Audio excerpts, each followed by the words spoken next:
Oops, we accidentally lapsed back into the future again with that little diversion about the ultimate fate of Cynthia Ann and Quanah Parker. So let's get back. Let's get back to the 1830s. The Parker Fort Parker massacre, as it was called. Well, it was. 1836, right there in the middle of the Texas War for Independence, which was eventually won by the Texans, who then set themselves up as the Republic of Texas, an independent republic. Their first president was the general who had been in command of the Texas military during the Revolution, Sam Houston of Tennessee, former governor of Tennessee, in fact. So he was the first president of Texas.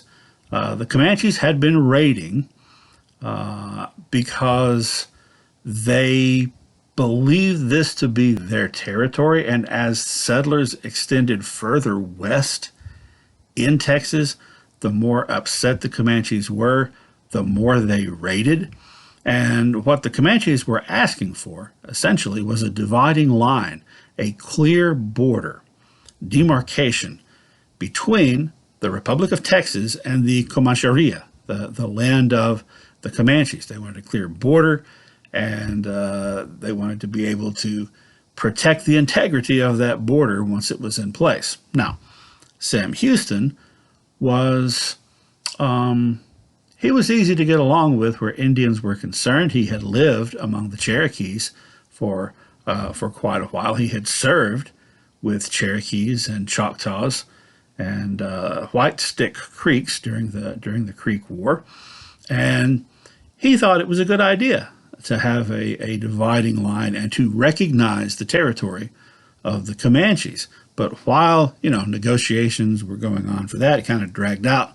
There was an election, and Sam Houston did not continue on as president. There was a new president of Texas, Mirabeau Bonaparte Lamar, who was basically, his philosophy was to heck with Indians.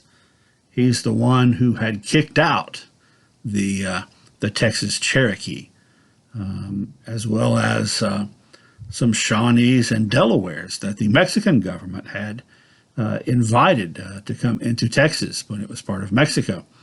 He's the one that kicked them out. We talked about that a little bit before the break.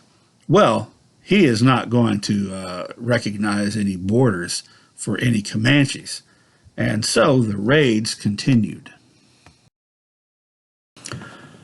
In March 1840, a group of Pinateca Comanches from the Pinateca Band, which means honey eaters, Quahati, by the way, which is the band that Quanah Parker wound up leading, means antelope eaters, much like the Shoshone, from which they had branched off. The names of their bands are associated with the principal part of their diet, or something unique about their diet. Anyway, the Pinateca, that's one of the largest bands. There's about 12 bands altogether. Leaders from that band came in to talk to Texas leaders in San Antonio. Again, this is when Texas was its own country. And they came in under a flag of truce. It was agreed upon ahead of time, this meeting, and the Texans had a white flag of truce up. And much like other Plains tribes, the Comanches had the custom of, when coming in for reasons of trade or diplomacy, for peaceful rather than war reasons, bringing their families with them to kind of show their good intent. Remember when we talked about Lewis and Clark, the fact they had Sacagawea, a pregnant woman, with them, actually helped them quite a bit and prevented perhaps some tension because it demonstrated their peaceful nature. Anyway, they brought their families with them. The deal was that the Texans wanted the return of about 18 white captives who had been taken over the previous decade. So that would have included Cynthia Ann Parker. The Comanches wanted the Texans to recognize the sovereignty of their Comanche territory, the Comancheria. So they came in. The Texans were under the impression they were going to be bringing all the captives, but they didn't. They just brought one white captive, a teenage girl named Matilda, and they also brought one Mexican captive, a young boy, I think, who gets left out of a lot of these discussions, which in itself kind of demonstrates where the emphasis was on the part of the Texans then and on the part of Anglos now when they tell this story. Anyway, they just brought in the one girl. Now, the chiefs tried to explain through the interpreter that they didn't have all the captives in their band, and even within their band, that each group, led by its own local chieftain, is autonomous and independent. So there is no one Comanche leader who can make decisions for all the Comanches. Not even all the Comanches of the same band. As we talked about earlier in the semester, it has a lot to do not with inherent authority, but with the ability to persuade people who are following you, persuade people to follow you. Anyway, the Texans didn't want to hear any of that. They were upset. They were expecting all the captives, and the captive that they brought, the teenage girl, she was around 16, Matilda, she had been roughly treated. She was covered with bruises and burns, and much of her nose had been burned off. And when the Texans saw this, they were furious, and it was decided inside this council house where they came to meet. The leaders of the Texans decided that they were going to put all these Comanches under arrest and hold all of them as hostages until the other 17 captives were returned. And they told the interpreter to convey that, and he didn't want to because he knew that was not going to be a pretty scene. He finally did, and then immediately ran out. So the men are told, hey, you're all going to be held hostage. And of course, they didn't accede to that. They started to draw their weapons to try to make an escape, and the Texans opened fire on them. It's called the Council House Fight, and the Comanches did put up some resistance, but they didn't have an opportunity to put up very much. And 35 of them were killed, including all of the chiefs. I think there were 18 or 19 chiefs that had come in, all of them except one who wasn't killed. I think he may have been wounded. And they were taken captive, and the women and the children. 5 of those captives were traded eventually, kind of one at a time, for other white captives. The remainder of them managed to escape. They weren't being watched closely enough, and they got away. But this is not the way to improve relations with someone that you've already been fighting with. So all of the other Comanche leaders and Comanche people, and the new Comanche leaders who are going to replace the ones who were just killed under a flag of truce, are not going to be in a very good mood about this at all. And here enters into the story one of the great Comanche leaders, known to the Texans and in the history books as Buffalo Hump. And there he is in that photograph there. That's not a photograph of Buffalo Hump. Obviously, they didn't have color photographs then. I don't think they had photographs at all yet. This is Wes Studi, the Cherokee actor, playing Buffalo Hump in the 2008 miniseries Comanche Moon, which is a prequel to Lonesome Dove. I say that he was known to the Texans and in the history books as Buffalo Hump. That's because that wasn't actually his name. His Comanche name, his real name, Pochanaquarhip, translates as erection that will not subside.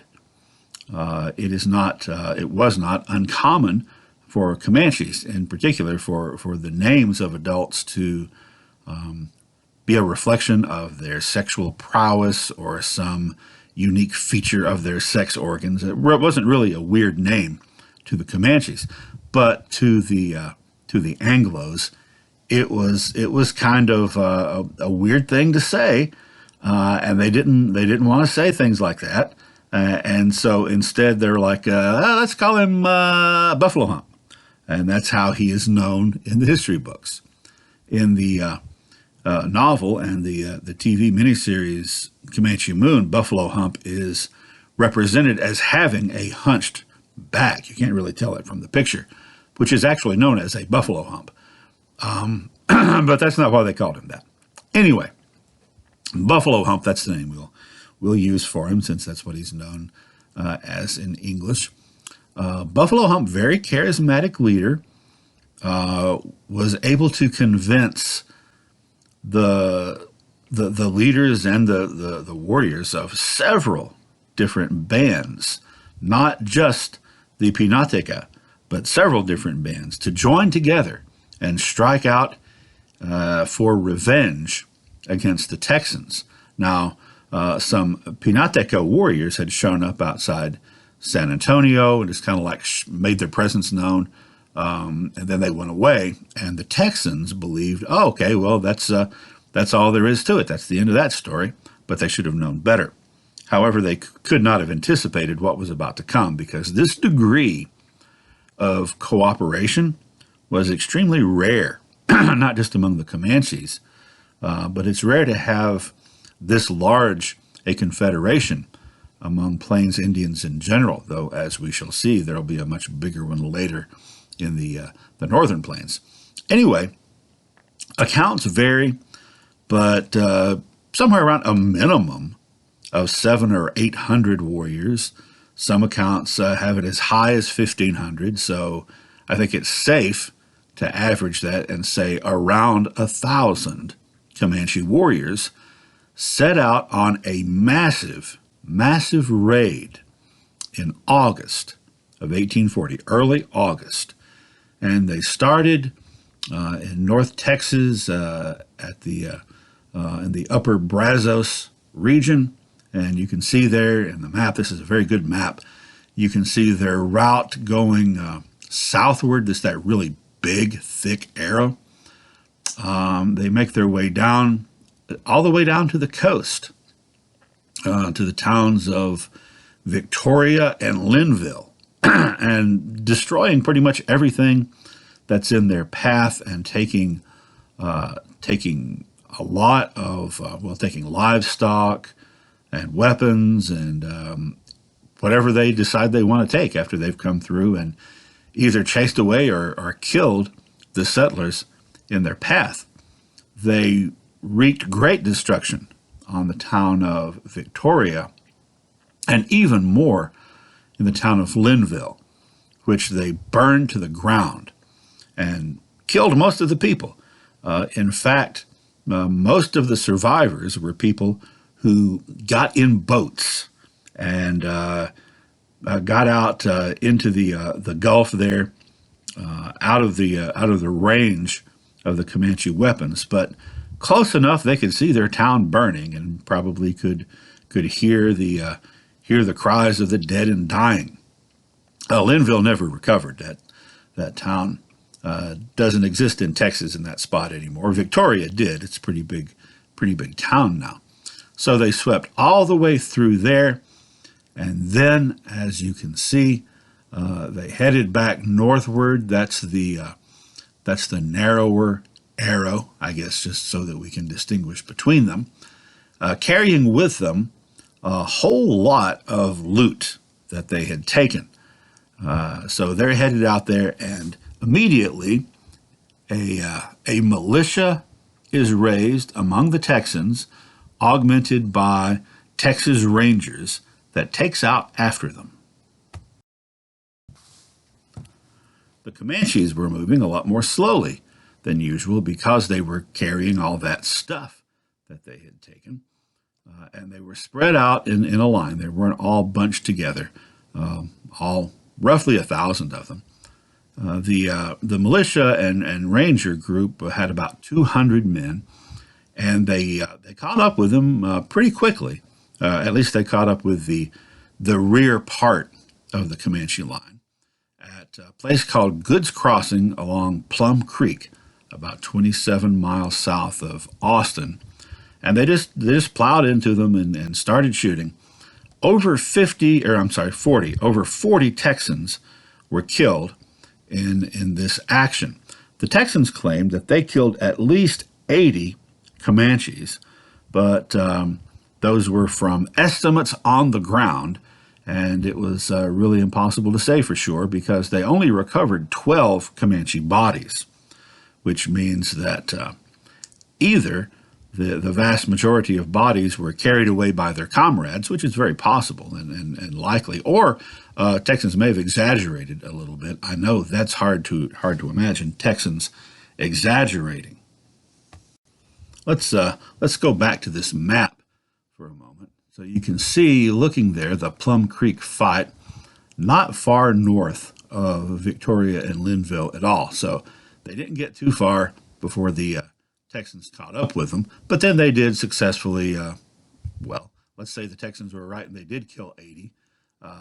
That still left at least 900 who made their way back up into their home territory in the north, in the upper Brazos region. Now, you can see in the upper left there, it says Moore's Battle of the Colorado, 1840. That happened about 2 months later, in October of the year 1840, when the Texans decided to take revenge for this raid. A militia group that was headed up, but also augmented by Texas Rangers, and was led by the Texas Ranger John Moore, snuck up to this Comanche village that was located up there, and in the wee hours, just around dawn, just swept into the village at a full gallop, shooting. And the Comanches were taken completely by surprise. They tried to run to the river, and some of them made it to the river, but roughly, it's estimated, around 100 Comanches, including women and children, were killed in this revenge raid. We've mentioned Texas Rangers several times in the last few minutes, so I thought I should take just a short time here to talk about them, although not in great detail, because this class isn't about the Texas Rangers. Some people trace the formation of the Rangers informally back to the early 1820s, when Moses and Stephen Austin's group of Americans first arrived in the Mexican state of Texas as an informal group, but formally they were organized by President Sam Houston as a standing force. Now, Texas did not have the money. The Republic of Texas couldn't afford a standing army, which is why every time one of these things has happened, I said, and they raised a militia. Well, they had to have something permanent to build that militia around. So the Texas Rangers were a military and police force. They were arranged in companies. They didn't pay very much. You had to provide your own horse and weapons, I think. But they would be a big factor, especially after the invention of the revolver, which we'll talk about in a second. So here are some of the famous Texas Rangers from the early the Texas Republic era.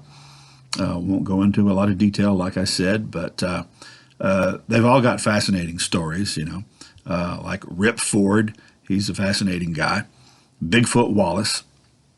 You'll notice a couple of them are from Middle Tennessee. They were part of the force of Tennessee volunteers who came to Texas. In fact, Ben McCullough was supposed to join up with Davy Crockett's group when they were headed to the Alamo, but he got sick and missed the rendezvous and wasn't able to make it.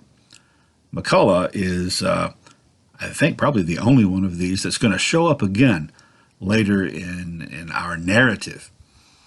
I mentioned the invention of the revolver. Colt's Manufacturing Company in Paterson, New Jersey, at that time, basically they got in touch with Texas Ranger Samuel Walker. So you got Samuel Colt and Samuel Walker.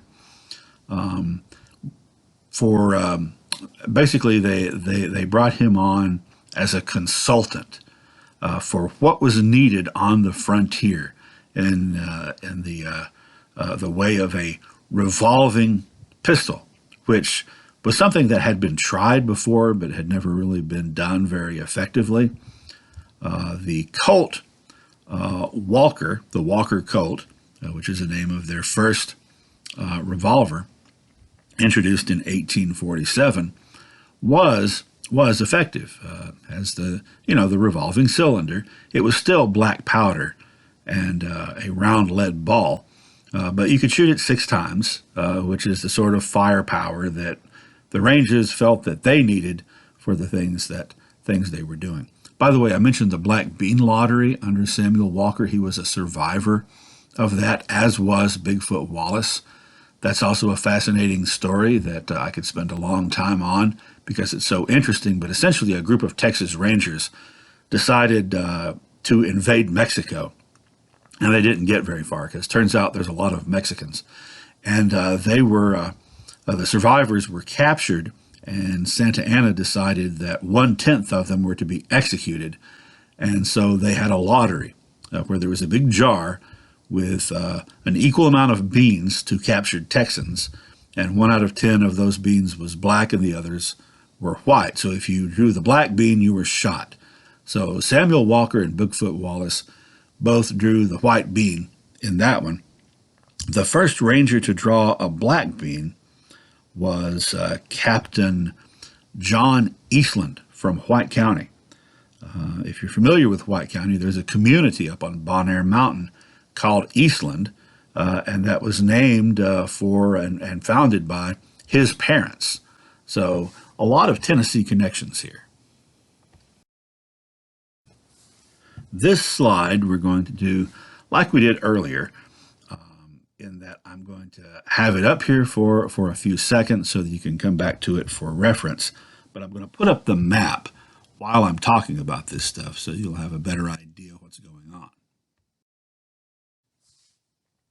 The Butler-Lewis Treaty was signed at Council Springs along the upper Brazos River, and you can see there to the right in that map a reminder of the area that we're talking about. In May of 1846, Butler and Lewis, the Butler and Lewis in question, were commissioners for the U.S. government, and they signed this treaty with several different tribes, a treaty of friendship and trade. There were some Comanches involved, the Pinateca in particular, and one of the smaller bands, the Quahati, and the other bands weren't involved. Also, the Caddo, Wichita, Waco, Anadarko, Ione, and the Lipan Apache were part of this treaty. Now, in the negotiations, a boundary between between the United States and the Republic of Texas and the Comanches, the Comancheria, was mentioned. It was implied, but it was never spelled out what that boundary was, which would become problematic. Also, as part of this, the Comanche bands who participated were promised a one-time payment from the U.S. government of $18,000, and that's $1846. However, notice the date, 1846. If you know your U.S. history, you know that the U.S.-Mexico War started in 1846, and that kind of slowed things up. And the payment did not come as promised, which made the Comanches, who had been promised this money, somewhat restless. And measures were taken by the government to get them some money as quickly as possible. But that and also the whole boundary situation made them feel like they'd been taken, made them feel like they'd been given false promises. And instead of making things better, it kind of made things a little bit worse. Well, that war with Mexico, which lasted for 2 years until 1848, resulted in some big changes in the region, obviously. One of those changes is going to be that Texas is going to become a state in the United States and no longer be its own country. And then there's a lot of territory in the Southwest taken from Mexico, including the city of Santa Fe, which had been that very important trade spot. So the United States government set up 5 forts along the Santa Fe Trail to protect that trade route.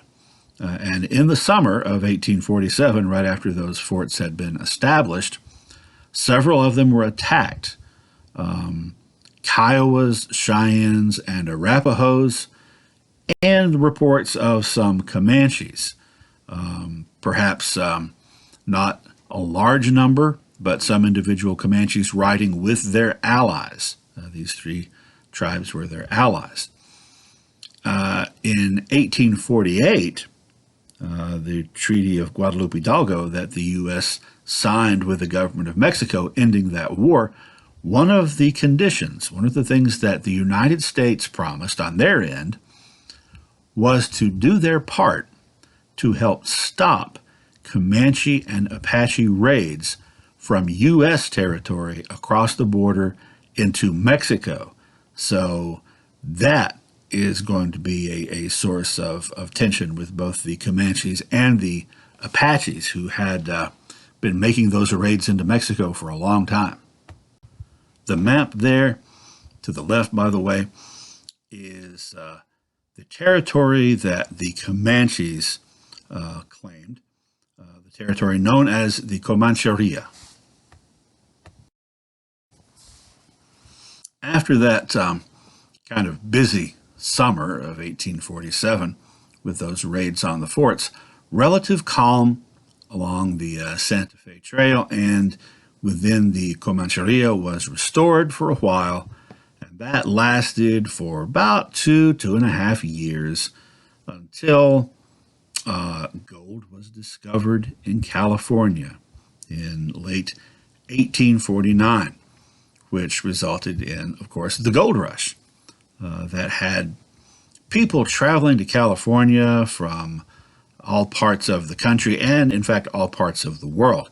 Many of the new arrivals to California who were coming to try to strike it rich came by boat, but quite a few came from the eastern part of the United States and traveled overland, some of them taking a northerly route and some of them taking a southerly route that took them right through the area of the Southern Plains that we're talking about.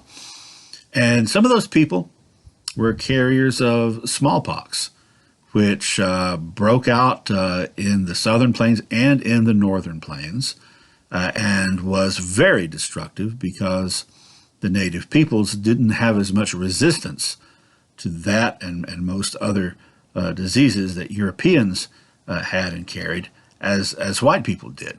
And this was absolutely devastating to the Comanches.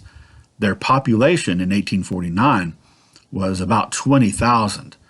And within 2 years after this smallpox epidemic, it was down to 12,000. So about 8,000 Comanches died. Then with recurrent smaller outbreaks through the years, plus the violence that is going to break out in the 1860s, that led the Comanches by 1870 to be down to 8,000. So we will pause there in our Southern Plains discussion, and now we're going to talk a little bit about the northern plains, who had suffered through this same stuff with people heading to the gold mines, but already there had been a large influx for several years across the northern plains along what is known as the Oregon Trail.